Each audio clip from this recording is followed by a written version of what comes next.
left. Mike Rules shoots over Zio again, clearing away from his own half. Final 10 seconds of the game. Lachinio clears it around. Marky Duda cooks her. They're driving down. It's on the wall. Kronovi tries to put it over. Mike Rules drops it. Cookster takes the shot. It doesn't matter. iBuyPower are the RLCS champions. Congratulations, iBuyPower Cosmic has taken Flipside Tactics for the second time so far in this tournament. Flipside getting knocked out.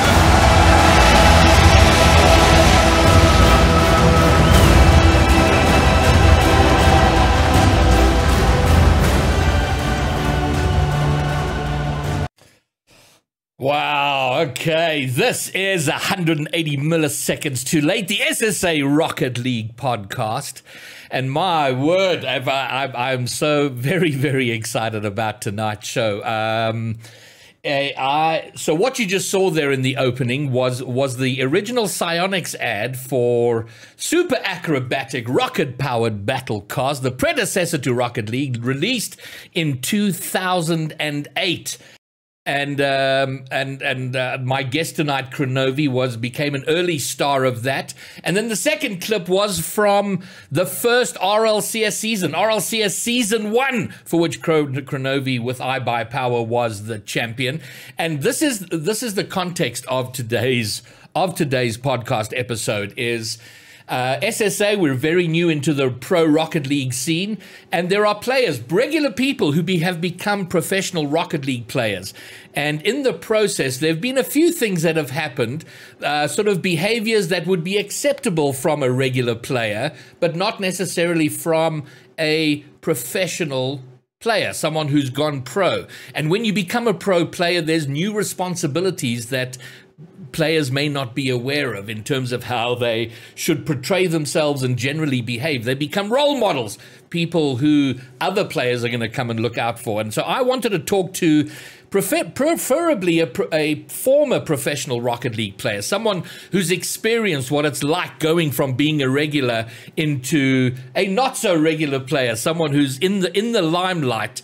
And what better player, former professional player, but someone who's still very involved in Rocket League, of course, is the legendary Kronovi. And I have to say, first up, that it is a bit of, I'm an old man, and it's weird for an old man to sort of fanboy out on players who are much younger than me, but who are heroes of the game.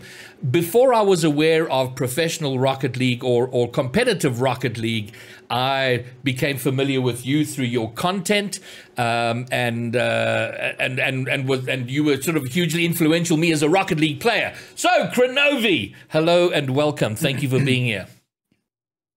Howdy. I mean, I'm really happy to be here. I mean, honestly, I wasn't expecting this harp intro. That's such a throwback. Honestly, like that brought back so many memories for me. Oh, that's brilliant. And a little later on, I've actually found your very first YouTube video that you uploaded, which is just epic. I'm going to play that a bit later. Why I'm particularly pleased that we're having this conversation is that you're not just a former professional player, you're still very much involved in the game. So maybe let's just start there. You're with the Kansas City Pioneers, KCP, an American organization in the middle of America, representing now an OCE team, so there's the global flavor there. So maybe tell us a little bit, what do you do now? What's your actual job? Well, my job now is to create content and just push the KCP brand as much as I can. When I retired in January, I wanted to not have to worry about the stress of like pro play and scrims and tournament results, but I didn't want to just like leave Rocket League behind. I mean, I practically grew up with this game. I've gone through like generations of players that have come and gone and like seen so many people, and it's just like a very big part of me, the game. And I wanted to do something else in it, and I had already been on KCP at the time as a player before they picked up the OCE roster, and they were willing to just see what I could do as a content creator, and it's been a good 11 months now, so I'm very happy with it. And is that your full-time job now? I mean, is that what occupies most of your days? I would say content creation. Yeah, I mean, it takes up the majority of my time, and it's a step in a direction that I thought was going to be a lot easier. I thought, oh, it's easy to make content. You just stream and like make videos. It's not hard. And then I got a massive slap in the face. In the first 6 months of this year, I just felt like I was drowning. And it gave me so much respect for like all the other content creators and people that basically just are creative. They come up with ideas, they come up with something unique, and then they execute it really well. And then it's really difficult, but it's very fun. And so it does take up a lot of my time, but I'm very excited to do it. Okay, good. So that gives us an idea now of what occupies your days currently. But let's go back to the beginning with so SARP was released in 2008, but I don't know if that's when you picked it up. I didn't pick it up until it came out December 2008, and I started playing in like the beginning of the summer 2009. Okay. Well, now's as good a time as any. I'm actually going to play. So this is the first video you ever uploaded to YouTube.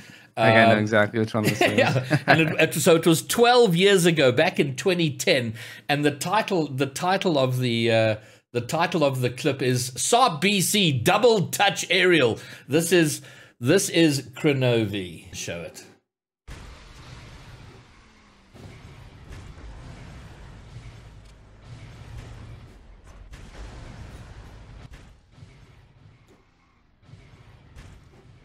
Yeah, I totally meant to read the crossbar and pogo off the floor.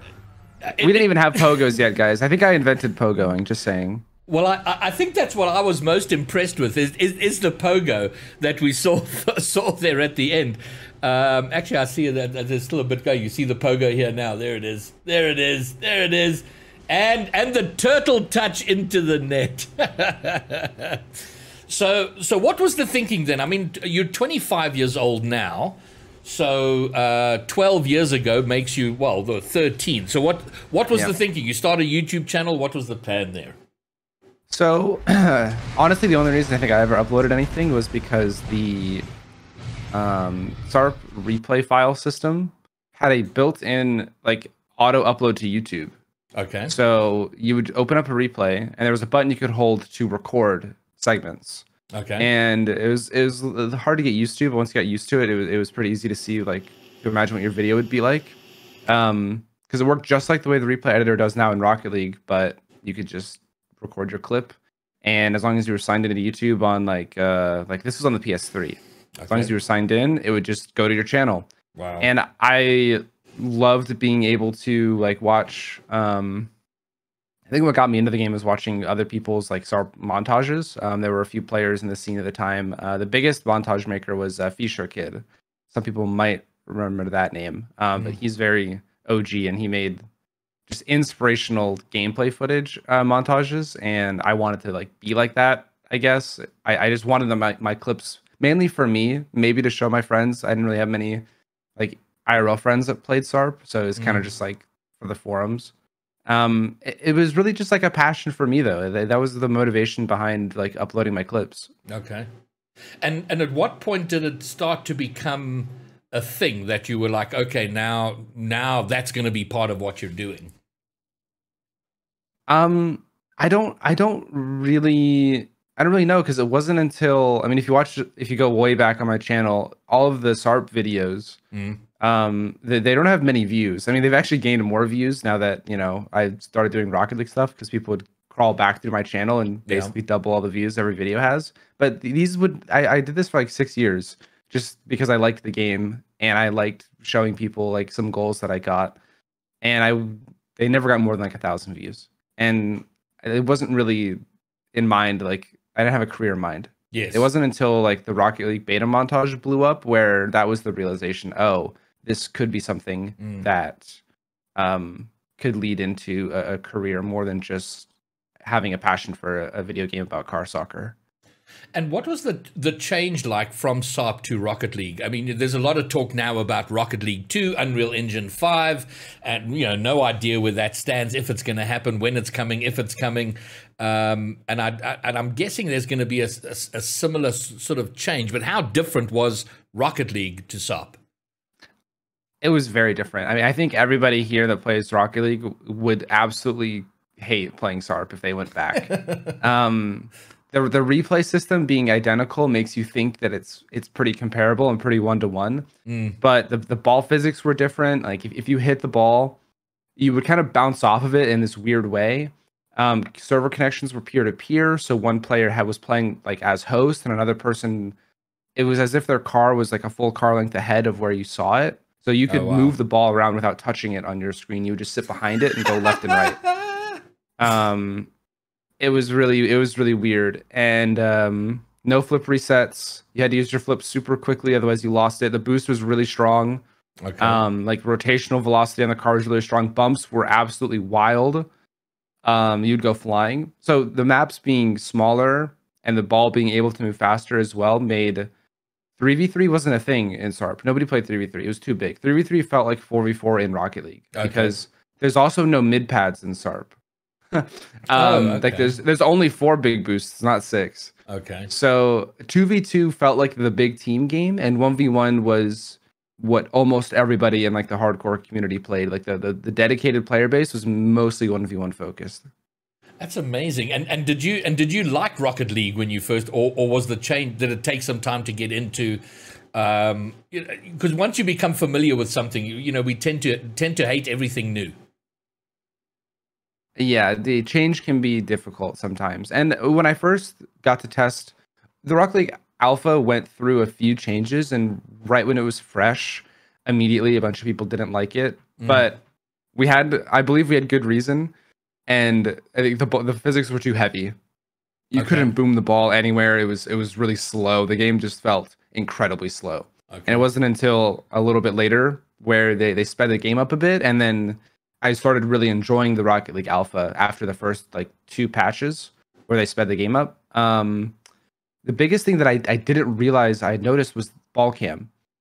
The ball cam now in Rocket League just fully locks onto your target like really well. You don't really have a problem with it. In SARP, it doesn't actually lock onto the ball. It pans onto the ball, and then it kind of loses focus, and then it will repan again. And I never noticed this problem. So playing the Rocket League Alpha, I couldn't go back to playing SARP. I had to quit because the ball cam was making me nauseous, and I never knew that it was so bad. Didn't know you'd been ill for 6 years. Yeah, no idea. Okay, and so you played a lot of the alpha. Does that mean you have an actual alpha boost or cap or nugget or any of that good stuff?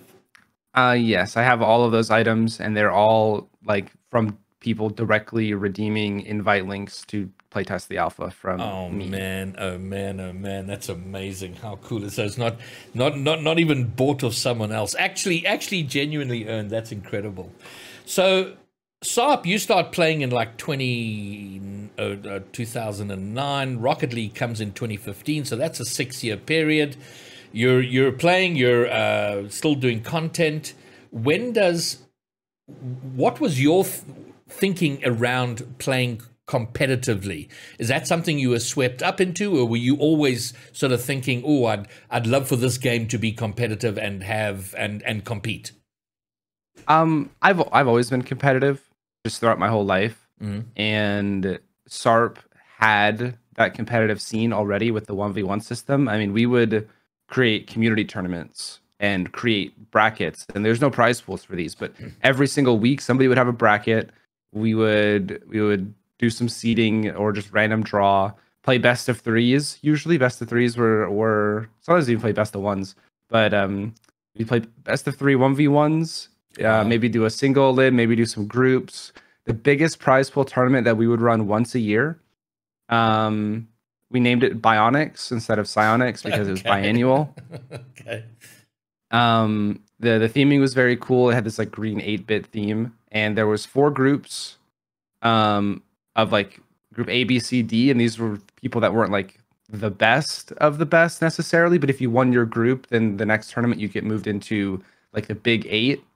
And these were like the best 8 players in 1v1, and we would play cross region. So I played in the big top 8 one, and I believe Cuxier won, and then Mike Rules, and then I got 3rd in that one. And that prize pool was a $50 PSN gift card. Wow. It was big. It was huge.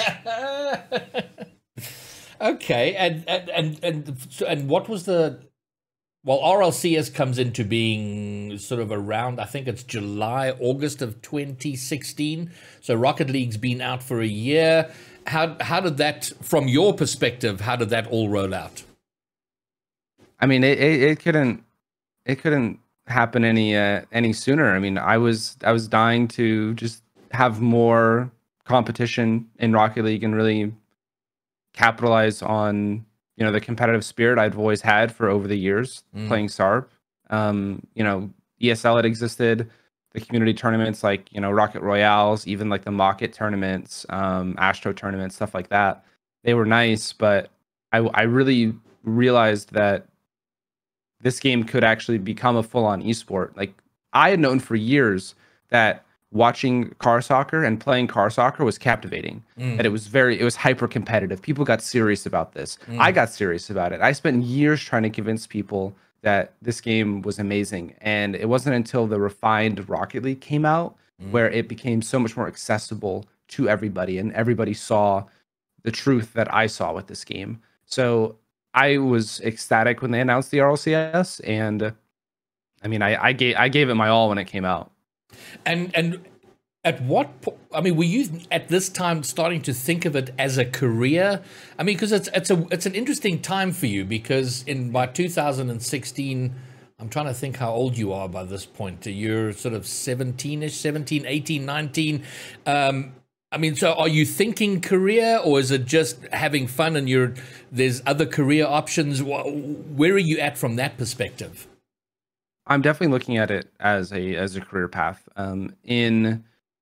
Over the summer of 2015 is when Rocket League launched, and I had just been streaming it for fun. I'd already been accepted in 2015. I'd been accepted to college for a computer science degree. I was going to go there. I was going to study. I was going to be a game developer. I realized you can't play video games forever, but I love the gaming sphere, in and out, esports, development, reviews, everything. So I knew it was my place. And over the summer, Rocket League blows up. My channel blows up, and suddenly I spend basically the entire semester going, do I want to stay in college, or do I want to pursue like Rocket League full time? Is it going to make sense to do that? And I'm a very singular focused person. I can do one thing really well, or I can do two things the average. And I wanted to just either do Rocket League well or do college well. So I really, and once December hit, I finished my semester and I withdrew from college, and I was like, okay, this is the path I'm choosing. It's going to be Rocket League. All right, and so take me, I guess, at a high level through the next. Well, let's start with the first RLCS season 1, because you won that. Let's go through that, and then I want to sort of talk through how it rolled out from there. But tell us about that epic season 1 and becoming a world champion Rocket League player. I mean, it was good times. It was definitely good times. I do like to think about it every now and again.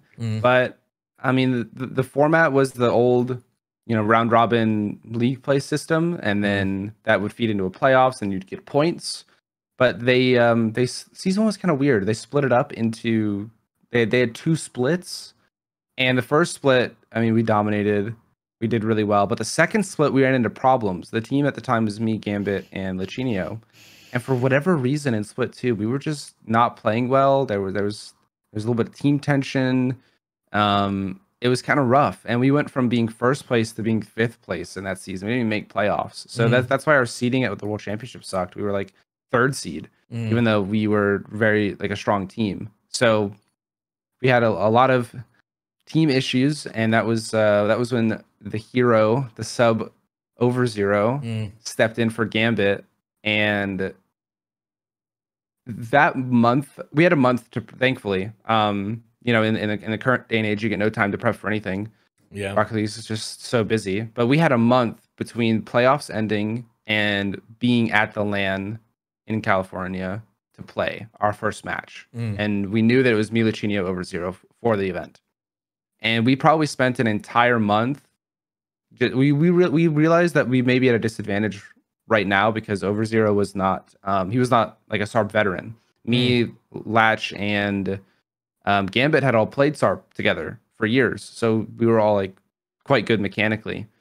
But we trusted Overzero to grind a lot, and we did like so many scrims, so many tournaments. We played nonstop for a month, trying to just be as good as we could be for the World Championship. And that underdog story also helped in people probably underestimating us a little bit. But I think we really capitalized on it. And season 1 means a lot to me, not just because like I won it, but because so much work from the team and so much trust had to go in to make that like story and underdog dream come true. Like it was really a grueling task, honestly. And some people think, oh, it's just magic. Like it was just hard work from everybody. And how many people were there? Because I showed the clip at the beginning, and the camera angle's very tight, you know, because it's wanting to show it as full as possible. I mean, the last LAN I went to was the London Major, and I think they had like 5 or 6,000 people. So it's heaving with people. But how many people were there for that first one?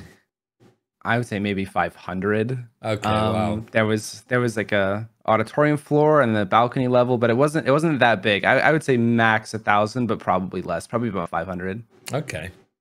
And all right, so once you won your RLC as champion, I was reading various wikis today, sort of preparing for this, and one of the players retired due to the stress of competitive. I don't know if that was Gambit or Zero or it was Gambit. It was Gambit, and that starts to touch on on where we're going with this conversation, because that's a very real thing, and you know the pressure and stress of competing. But how did it work for you from there? You're now season 1 champion.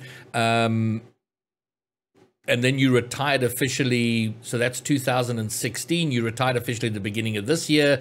So that's like another 6-year period. What's the overview of that through your journey as pro, and then the decision to finally like, okay, I'm done at a pro level? I mean, I enjoyed competitive all the way up until like just recently. Even when like my teams weren't doing well, I still like enjoyed the game. I enjoyed the grind. I enjoyed like showing up to scrims even if like they're not going well, because in season 2 we went from season 1 champions to 7th in the league. Like we totally bottomed out. It was horrible. But still, you know, regain season 3, new team. Disappoint again. Don't make worlds. Try again. Season 4, make it, and then that off season was really good. Season 5, 6 looked like a good team. Flop at Worlds, go through a roster move, and then season 7 just get top 4 out of nowhere. I'm really just, when it comes to the competitive, I'm not really the type to just give up easily on something, and I think that's why I was a bit surprised near the end of 2021. It was the first major of RLCSX. That was when I left Rogue. And that was like the beginning of me realizing, do I like Rocket League anymore? I had to ask myself that question. Wow. And I mean, you play 12 years of car soccer, you go through multiple sets of friends and people you know, because a lot of people back in the day that I played with, that I had the most fun with, like in 2015 Rocket League, they don't play Rocket League anymore. I don't really get to talk to them much anymore. And competitive takes a lot of your time. So a lot of my like friend groups, I had been keeping my distance from them. So over time, it felt like I had less and less friends. I had less and less people to talk to. And I felt a bit isolated. At the same time, I was also like struggling in my career, and I was on a team that I just thought didn't really want me to be there. So it was very overwhelming on all fronts, on personal and career, and I just needed a break. And so I took that break after leaving Rogue. I think I played one regional for fun with False and Brisky, and we actually qualified for that event, so shout out to them. But I didn't play for another 2 splits, and it wasn't until I started playing with Astro and Aeon, but this was when they were Continuum, before KCP picked us up after they sold the roster to Shopify that they had. I was just playing with them and not really expecting anything. I was just trying to play for fun again, trying to play competitively for fun. So we had scrims. They were like bubble level scrims. We would play the regionals, and with that roster, that was the roster that like made me realize I can still just make friends with this game while playing comp. I can still have fun with comp. It kind of reignited the passion a little bit to play.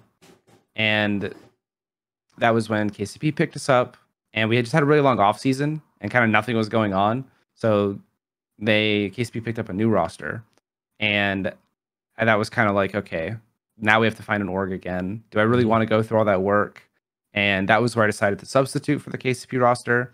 And I knew in that moment of deciding to substitute that near the end of the year, it was probably it's just going to be my time. Like, I thought there were so many signs that are just like, yeah, like there's got to be a next chapter.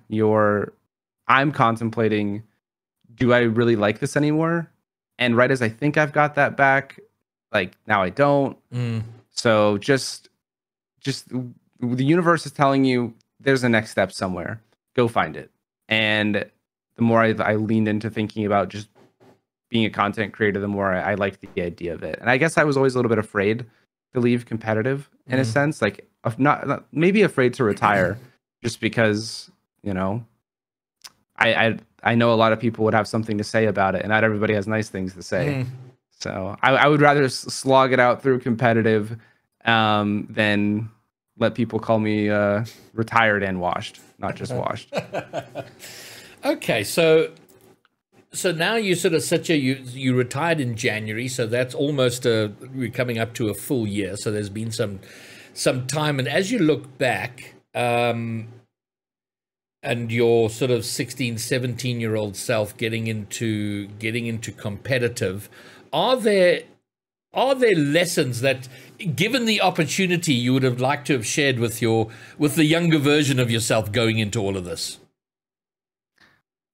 Definitely quite a few. I think the biggest thing is just keeping up with trying to maintain your social life as much as you can. It's very easy to confuse like who are the friends you hang out with and who are the people you just end up playing Rocket League with all the time. Now it's like, you know, ranked people. I used to queue ranked for fun with people. Now, like, if I queue ranked, it's because I'm practicing or something. Right.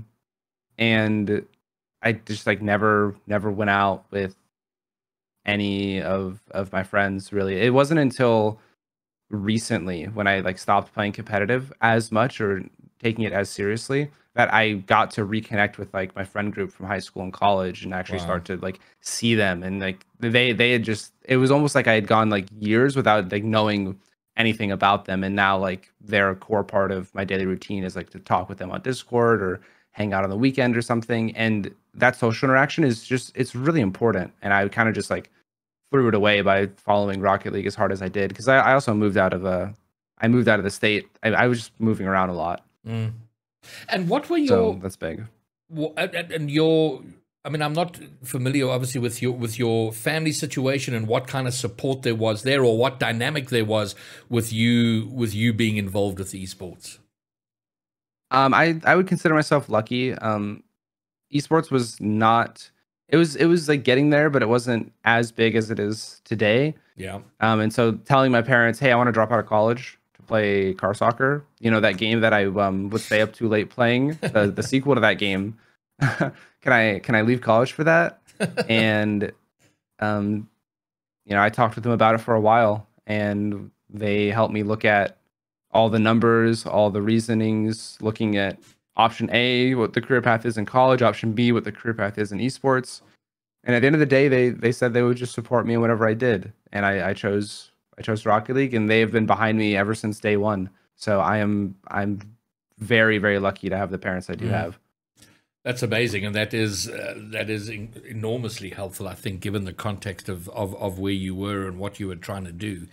So now that you have a bit of distance from it and you look back, what are your thoughts sort of heading into the topic of why I wanted to have this conversation, which is it's such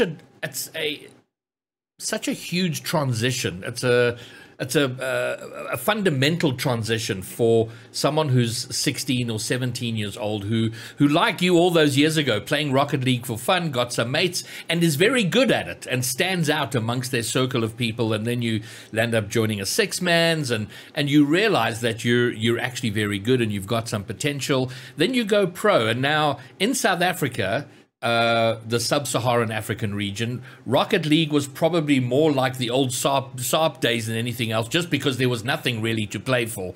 Very few, whatever tournaments they were, very low prize pools, if anything. So if you are playing it and dedicating a lot of time, it's because you enjoyed it and you're having a lot of fun. Now with RLCS, now there's money involved, and it's not massive amounts of money, but it's proper money if you're 16 or 17 years old. And there's a huge dynamic change in all of that. And so maybe let's start with your thoughts on it, because I know you definitely do have thoughts and opinions on it, and it is something that's been spoken about in the general community globally. Yeah, I mean, I think it comes down to the individual player. I think the money and prize pools can have an influence, especially if you're a bit younger. But I think, you know, with the SSA region, I think a lot of the players that are pro right now are ones that have had a ton of passion even before there was like a lot to play for, I guess. You know, their pride they play for more than anything. And some people are very money motivated and some aren't. Some will want to win a regional because it means they made a few $1,000s, and some just want to say they're the best. And sometimes the people that say they want to be the best end up fighting a lot harder than the people that are just in it for the money. Because you know, if you're really into gaming for the money, like, you're playing the wrong game. Like, go play like League of Legends or something. They've got much bigger salaries than Rocket League. Because you got to dedicate thousands and thousands of hours to reach a top level in anything. So I think for the most part, Rocket League is still a passion for a lot of people, and the key to success right now, like, if you're actually just focused on like prize pools and what you can reap as a career, like what you can really gain, is being consistent, you know, staying near the top, and then like being a pro who also is a personality in the scene and it does content for the scene. That's really like the ultimate goal for an esports player, I think. All right, the mention of content creation, it's a song I've been singing a lot recently, and so just a reminder to our SSA pros: start making content. Get serious about your content, which does bring up so money is one thing, and I don't know how this impacted you, because you've become a celebrity within Rocket League circles, and that will diminish over time because you've retired and you're not sort of front and center anymore. But how much of an impact did that have on you, sort of being this sort of online celebrity? And it's bizarre, because in certain circles you're like this hero, but you know, you could go to your local mall and no one would know you. So it's a weird thing. But how much of an impact was that for you? I mean, it was surreal, honestly. I felt like I was living in a dream, and it was very much like a passion of mine that I'd always hoped to pursue, but I knew it was just a tiny chance of actually happening. So just go to school, be a normal person, live a normal life, get a degree, whatever. And suddenly this happens, and I definitely did not feel normal anymore. But it's exactly like you're saying. It's a very localized celebrity status. So I go somewhere else, I can do other things, and it's fine. I'm just Cameron. It's whatever. But the moment I log into like a game, or I type in a chat somewhere that has, you know, gaming people or Rocket League people, it's, oh my God, it's Kronovi. So it was very, very, very cool. I felt very lucky. Looking back, I definitely feel very, very blessed, and it just always put a smile on my face. You know, whether it was a stream that went well or a tournament that went well, it gave me a lot of self-confidence when things were going good, and I was just like, I was very grateful in every single moment that I even had the chance, I guess. It was a dream come true. And did you feel you managed that well, or were there periods where it kind of got to your head or got too much, or that you struggled with it, or do you feel you managed that reasonably well? I would say at the beginning, the very, very beginning of Rocket League, I wasn't self-aware very much. My image, I was not aware of that. And I could have been better in 2015 for just the way I portrayed myself, my personality. But again, I was also 17.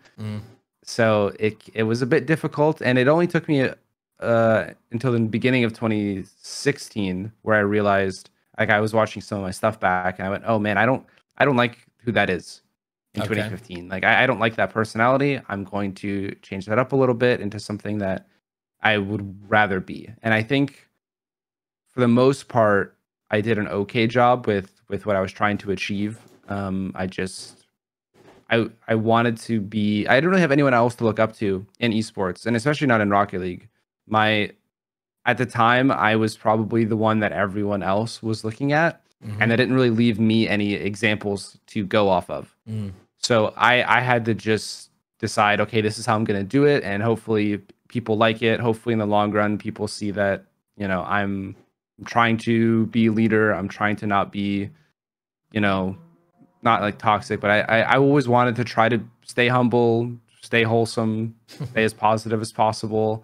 No matter what's going on, like, just put a smile on my face. You know, don't be like cold to other people or be rude or talk a ton of trash. That's kind of just the personality I wanted to put out for as long as I could. And I would say for the most part, there were a few key moments where, like, things were not going well in my personal life at the same time that they weren't going well in my career. And those are kind of moments of weakness where I probably slipped up a little bit and just said things or did things that I could have handled just like a little bit better, and handling it like a little bit better. It's this butterfly effect where all these other cascading issues don't come up at all because I dodged the first one. But for the most part, I would say I'm fairly happy with how I've portrayed my image and my persona as Kronovi throughout my career. All right. Well, so let's now talk. The SSA Rocket League pros are not yet at the point. I think they're starting to become. We're in the very early stages, let's say, of that kind of celebrity status of players, and part of my goal is I would love to make superstars out of our top players, because that helps grow the scene. You know, when you've got players that others can look up to emulate. So it hasn't been massive, but I think as players start to realize they should be making content and they become a little bit more well known through their content and through this sort of thing when they're interviewed, and I do believe that will grow. But it's also important to me at the same time that there's a little bit of guidance in terms of what they should be thinking about, how they approach it, because it is very different just queuing up for ranked and playing with either with mates or a couple of random people. And one of the reasons I've always enjoyed solo queuing is because I don't have to care about some guy I don't know. But when you start to become a little bit more known, or you've got to start thinking about it. So you're no longer just a regular player. You're a professional Rocket League player. You probably represent an org, and the little things there. The little bending of the rules that you could easily get away with, now not so much. But what are these other responsibilities on top of being very good at the game, that our pros should be thinking of as they pursue a career in Rocket League? I mean, that's like the core question to being, I think, having a successful and long career in Rocket League. You have to be able to answer that. And so for me, the two things are being like somebody people, including your peers, can look up to in the way you carry yourself, the way you act, the way you handle difficult situations, and being invested in everything that is going on in Rocket League. If you're going to be a Rocket League pro, you are at the pinnacle, you are at the top of gameplay, but you also need to be at the top of social interaction. You need to be putting yourself and inserting yourself in conversations anytime something comes up in your game. Because if you want to make this a big career, that's how you need to see it. This is your game. This is the entire game is this bubble that you want your name to be known throughout. So if you don't insert yourself into conversations or weigh in or give your opinion on what's happening, even if it may not seem like it's your, your court, your arena, you still need to try to do that, because it makes your name kind of spread throughout the community, and all that does is redirect eyes back to you being a pro player and gaining a following, and that's really what you have to do every single day of your career, so that one day, because you can't play Rocket League forever, one day when you retire, people have watched you long enough and have seen all of the takes you've had in Rocket League and all the change you've done in the community and all the influence you've had on people, that they will now just watch you and follow you for who you are and what you do in future endeavors. And that's how you continue esports outside. That's how you transition games. That's how you transition to maybe casting or just being an influencer in general, is being super, super invested in what you're doing while you're at the top, because it's a limited spotlight. And moving from that into, oh my God, that's such a good question, and it's left me. It'll come back to me in a moment. But as you look at the global scene, is there anything that concerns you with what's happening in esports, our pro players, things that are being done well, things that are maybe not being done well? I mean, I would say the current generation of pros and pros that do content have a much better foundation. A lot of them understand what to do, and really the only issues are, like, I guess, individual maturity, because you can play Rocket League at 15. And I think that has created a couple unpleasant moments for people trying to make content or just for the pro scene. It's amazing how much of a personality difference a 15-year-old and an 18-year-old have. It's only 3 years, but you grow up a lot in that time. And I've seen people go from not likable pros to very, very likable content creators and pros, and doing everything right. So a massive shift can happen there, but it doesn't help that pros now are just so busy. There are so many games to play in a season that I'm actually, and with the pressure to do content all the time, the worry that a player is going to burn out of Rocket League is higher than I think it's ever been. Do you think there's too much Rocket League right now? I mean, the format that we have now, is it too much?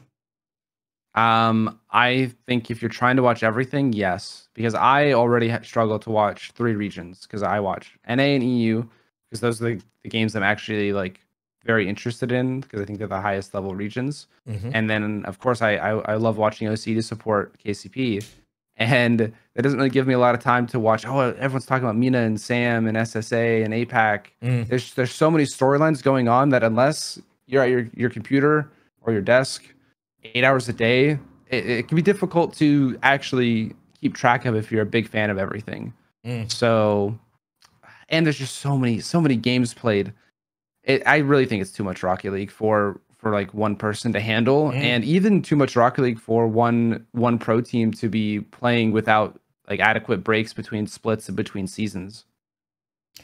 Yeah, I think I'm inclined to agree with you. I mean, as someone, I'm deeply invested in the SSA scene now, and I'm amazed how hard it is to try and keep track of what's happening in North America and EU, especially because our regionals happen at the same time as EU, so that's almost impossible. So on the off weekend, I'm at least trying to keep up with North America, but it is very difficult, and I don't know what the long-term solution is to that or how it settles, but it's gonna be an interesting time. Okay, I'm gonna grab some of the chat questions. I know we were having some buffering on the stream. I'm hoping it's all good now and we're not having any more. Okay, so the people have been firing away questions in chat. So here we go. Being someone who played SARP BC, how do you think the move to the next Unreal Engine RL2 will impact the pro scene? I hope it doesn't impact the pro scene. I hope it's just a purely visual upgrade. I really don't think. I think the reason it's going to take forever is that they're going to try to keep the physics as intact as they can, and it's just purely a visual thing. So I don't think it'll impact it at all. While I would love for all of the pros to suddenly be terrible at the game because the physics are different. Because then I can unretire, You can get step back in. Yes, that would be great, but I don't think it'll happen. I had my concern with Rocket League is with Rocket League 2, and so everything that makes Rocket League great wasn't programmed into the game. You know, the Psyonix made a game, and it was the players, people like you and you know, and the other great players who figured out how to do things. You know, discovering the flip reset and all of that sort of thing. And my worry is now with all the experience they have is that they try and program mechanics into the game, if that makes sense, and that I think might break it, but I don't know if that's a concern I should have or not. Well, I did it with Sideswipe. Sideswipe has like your car will light up, like it'll flash briefly if you get your flip, and it's very much flip resets are ingrained into the game. There's something they expect you to be able to do, and they make it. I mean, it's also a game for a phone, so like, you know, I highly doubt they'll port over all the Sideswipe mechanics to Rocket League. It needs to be easy. Okay, but cool. yeah, I hope they don't give us anything like a flip reset indicator or something like that. Yeah, no, exactly. All right, then the Real Black Fang asks, thanks for being okay, his comment is, thanks for being an inspiration to older competitive players who have watched from the beginning. And just for context, Black Fang, I believe, is 40. So, you know, there is this community of older players like myself and others. And you have absolutely been instrumental in being an inspiration in the game, which is fabulous. I mean, I really think you're never really too old to be into competitive gaming. And you see in other esports, like people like winning majors that are like 30 something, which is just unheard of. I think Rocket League could easily have its set of old players that are still taking tournaments. It's not players from my generation because we started off too low. We started off on the ground floor. Yes. It's the current generation of like 15, 16-year-olds that started off a lot higher, getting to learn from everybody, that I think will have even longer careers than we did. Yeah. I mean, my continual frustration is that my level of gameplay now is easily grand champion level 5 years ago. But I can't keep up with the improvement of the game, so it keeps me from that level. All right, question from Elite. No, before Elite, Gingerbeard. Gingerbeard has a question. What are the top 3 qualities an up-and-coming team needs to succeed in the RLCS? If we can quantify it down to like 3 things. Yeah, 3 things isn't too hard. I mean, trust is one of them.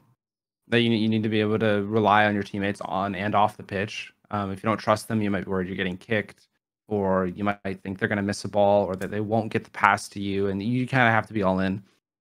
The next thing is communication. You need incredibly good communication, especially off of the pitch. I will stress this as well. Your team dynamic works not just when you're playing a game, but how you talk to each other and treat each other off of the pitch, after a loss, after a win, during replay review. All of that matters. Okay. So trust. Trust, communication, and then at the end of the day, it's team chemistry. You know, you gotta click, you gotta gel. If you suck, you might have the great time with your friends. You communicate well, you trust them, but you're all diamond. Like, you know, it's just not gonna work. You know, you need that. You need the talent and the skill to be apparent, and you guys have to be like having your pop off moments and gel. Okay. Trying to get all the secrets out of me. Absolutely. I've got limited time with you. I had to wade through your people to get to you. Now that you're here, we got to do what we can. Okay, good. Next question from King Burger. Are you still the Mountain, or have you found a new identity in this part of your career? No, I'm still the Mountain. I'm always the Mountain. Come on.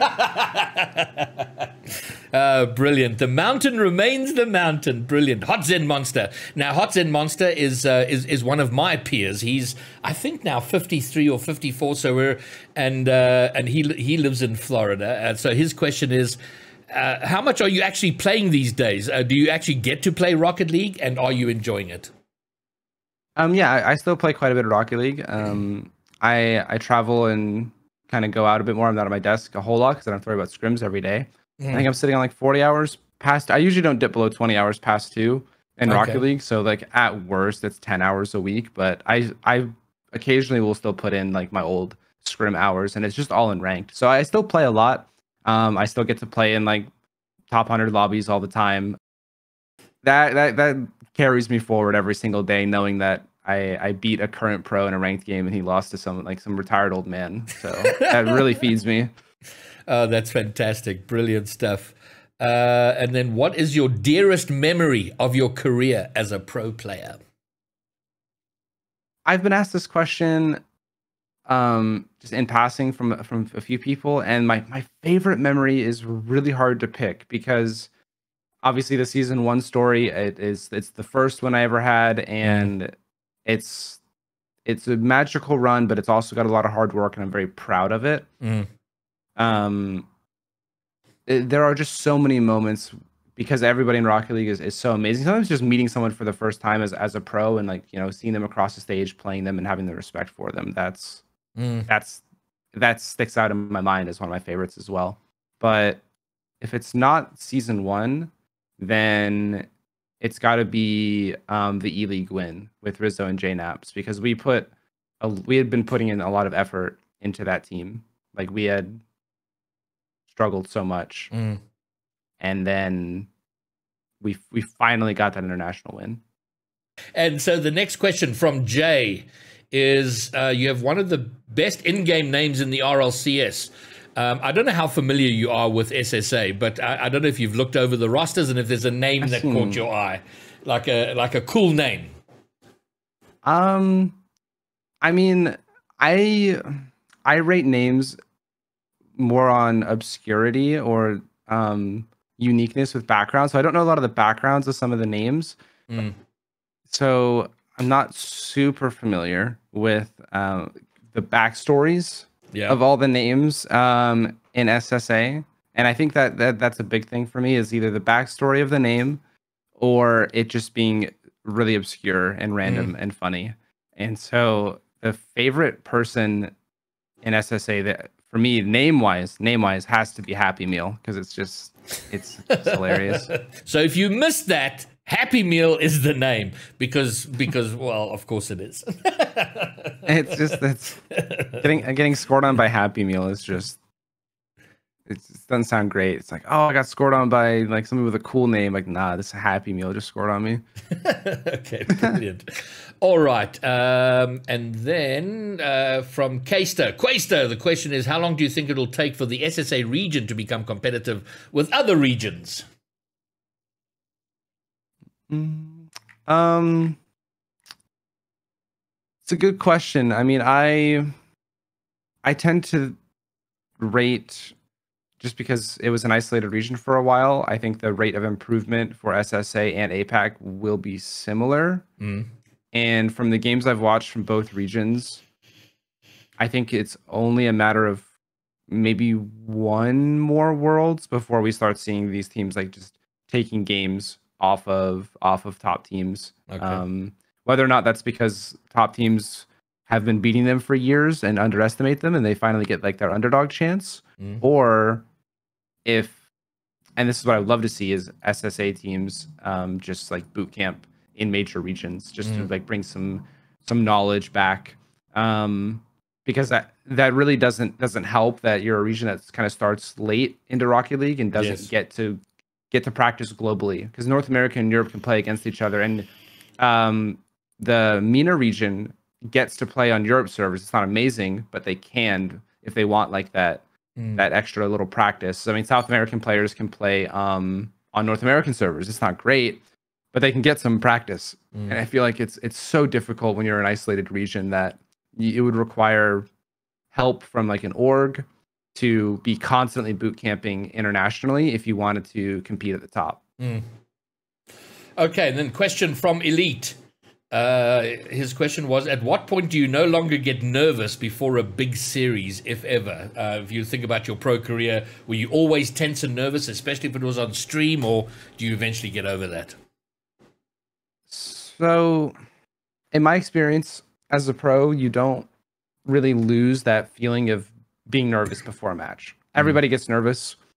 It's more about managing it and handling it and not letting it come through when you're playing. Like just being on top of it. You know, everyone has their like a ritual or something. Maybe it's close their eyes and take 3 deep breaths, or grab a snack, or drink water right before or something. Everyone has their ritual that kind of calms them down. But no matter how nervous I was before a set, once the kickoff would count down, it's the 3-2-1 where I was the most nervous, and then once I was in the game, it all just fell away, and I was just focused. Like as long as I was focused, the nerves were never there, because I was just then intently focused on my job on the pitch and what I needed to do to win. Okay, good. And then question from Lemons. Is one of your goals to manage, own, or coach in the RLCS? One of them, yeah. I mean, that would all be amazing. I mean, right now with content creation, it's been interesting. But I know that if I worked hard at it, I could do any of those. I think I would do a good job. I know Rocket League in and out. I mean, this game, it means a lot to me, and so even if I wasn't amazing at the beginning, I would practice enough to where I would make it work. But it's right now it's more of like a want thing over a goals thing, like a passion thing. I think I'm a lot more passionate about content creation now than I am about maybe coaching or anything else.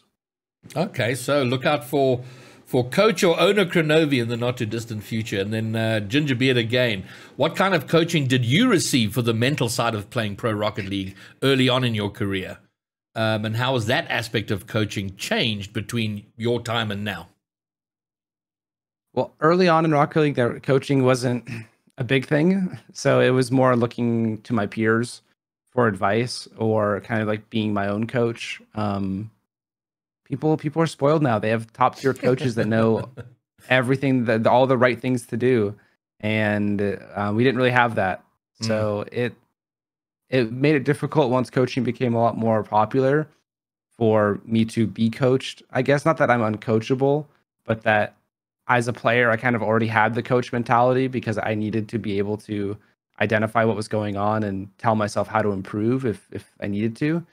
And then a coach comes in and tries to help, and I'm kind of just like, they're doing what I was already thinking or already doing. And it can be difficult for them to like assert themselves as the coach when they've got like a top team in front of them that's used to coaching themselves. Yes. Okay. All right, then question from Manic85. When you first started in the pro scene, did you expect the mechanics to progress the way they have? No, definitely not. I mean, we found out about flip resets like so late. It took we found out they existed, but then it took years to actually have people consistently even landing them, and now it's just like an expected mechanic. The ceiling is so high on people's ability to control their car and control the ball, and that's why when you go back and watch old gameplay, are these guys platinum? Because there are just so many options that didn't exist. Yes. We were so bad by comparison, but it was also by necessity, because we didn't know you could do that. So there was a massive revolution in the way the game is played. And, I don't know if I want to see any more. The game's going to get too complicated for regular people to watch anymore. We're going to start seeing triple pogo stalled freestyle mechanics, and everyone's like, okay, but everyone's kind of just floating around the ball, but is someone actually going to hit it? It's like, nah, it's a triple fake mind game double decker challenge. You just don't understand. Wow, that's amazing. All right, then the Gaza asks, he says, would you participate in a Masters League where retired pros play competitively? Oh, that would be interesting. I mean, yeah, I like playing, even if it's, regardless of the circumstances. I like any excuse to load up a private match and try to win. So totally. Absolutely. And it's a good idea. It's a good seed. We need a Masters League. All right. And then a third question. I'm not sure who the third question is from. Must be Hot Zen Monster. He says, as someone who has been around from the start, what is the most important thing for a new pro RLCS player to do properly manage their career and ensure it has longevity? To ensure a new pro has longevity? I mean, a lot of that is Yeah, Yeah, what is sorry. the most important thing for them? Sorry, I know I asked that question kind of badly. Like, what's an important thing for like the pros right now to think about having a long career? Um, I think that's the question is kind of the answer. You have to be thinking long term, and I don't think a lot of players are. I think a lot of players are just looking at, oh, I'm playing well right now. What's my team going to be? They're looking maybe one split ahead, maybe one worlds ahead. You need to look like 4 worlds ahead, 5 worlds ahead. Who's the player you are now? Who's the player you're going to be? What does that image of you look like? You have to be very self-aware and gain a new perspective on you and the future you. And when you're that young, if nobody's telling you to do that, you're probably not thinking about that at all. So that's where, maybe if you have parents that know a lot and are super supportive, or, maybe an agent or, something like that, some kind of outside help to remind you and push you in the right direction for the long-term you, the long-term successful you. That's super important, because I think a lot of players are just very short-term focused. Okay, and then as we come to the end now, do you from Ginger Muzz, what is your do you have a favorite car in Rocket League, and did you have one? Has it evolved over time, or doesn't it matter? Is there a favorite car? I mean, everyone knows that the Paladin's my car. I loved that thing to death, and I can still play it pretty well. But I mean, Octane it's so good. It's so reliable. Just from pro play, like I have to say Octane, because it's definitely my most used, and I think it looks very nice. But the Paladin is right up there in my heart. So the Octane, but a special place for the Paladin. Fabulous. And question from Hot End Monster again. Do you think you'll still be playing Rocket League when you're 50? I hope so. I really hope so. I would love to see Rocket League be that successful. And I've been playing car soccer for 12, 13 years now. I don't think I'll get sick of it at this point. It's the way of life now for me. Excellent. Okay, cool. Then with one last question. It comes from 5BS, who is one of our local pros. And he says, do you believe in players on teams having specific roles in the team, or does it depend on how the players are feeling on the day to decide what role they play in the team?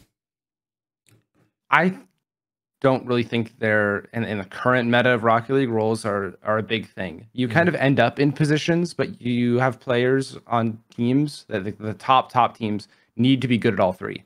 You need somebody like who's going to be able to make the save, or you need someone who's going to be able to hit the clutch shot in the corner. If you just only have someone who can defend, like you can't be Gibson it in the goal in the current Rocket League. You just can't have that player. So you need a fully well-rounded team. Everybody has to be able to do everything.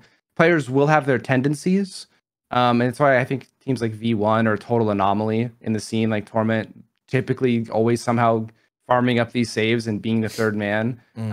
It's a very old play style, and I keep thinking it's not going to work, but then V1 make it work. But the really top teams, especially in Europe, just everybody can do everything, and they need to be able to. And it probably does just come down to the day, like who's feeling it. Who do you really want on the ball? If somebody's having a great day, they're hitting clips, they're playing faster than everybody, and they want the ball, like, communicate that. Give it to them a little more. Have someone else who's maybe not feeling as well sit back. And other teams are taking it differently. The player that isn't feeling amazing, they try to give them the ball more and get them to be super hyper aggressive to bring them back into a game that they thought they were going to be out of.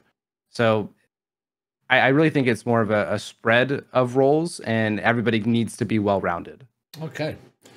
And then just as out of the things you probably didn't know, I meant to mention it earlier, and correct me if I'm wrong, but your first team had Gibbs on it. Gibbs from the RLCS main desk, the analyst. You and he were teammates, right? Yeah, me, Gibbs, and Sad Jr. played a lot of the early 2015 and alpha, beta Rocket League stuff. And me and Sad were, I would say, fairly aggressive players. We would love to be upfield. I would like sit on the opponent backboard, or Sad would sometimes, and we would just boom the ball to each other and try to redirect it down all the time we loved going for these big full field redirects because no one could really stop us. Like no one could stop me or Sad from setting up the ball, booming it all the way downfield, and they couldn't get up in the air fast enough to stop us from like redirecting it in. So while we're going for all this crazy stuff, if we would miss, we would need somebody to save the ball because we would have overcommitted 2 players. And Gibbs was our guy. Gibbs would just sit there and watch us play the ball until we accidentally lost it on defense, and then he would just make the save and give it back to us. Oh, brilliant stuff. Okay, that's excellent. Oh, great stuff. Okay, well, I think I've covered all the things I wanted to, but this has been enormously well, fabulous for me. I mean, I've been just sort of sitting here casually talking to you for the last hour and a bit, and you've been more than generous with your time. And thank you so much. And I know we've had technical issues, and I will sort of stitch it all together and post hopefully a clean version up to YouTube for anybody who's missed stuff. So hopefully everything's there. Between YouTube, Twitch, and the recording I have, hopefully we have one clean version somewhere. But Kronovi, Mr. Cameron Bills, thank you for coming to take time to talk to a new region who are very excited to be a part of Global Rocket League now, and so badly want to get to a level where we can shine and impress. And for many of us who've been around a long time, you've been a part of our journey in Rocket League. So to get here and sit here and talk with you for a time has been just fantastic, and thank you so very much.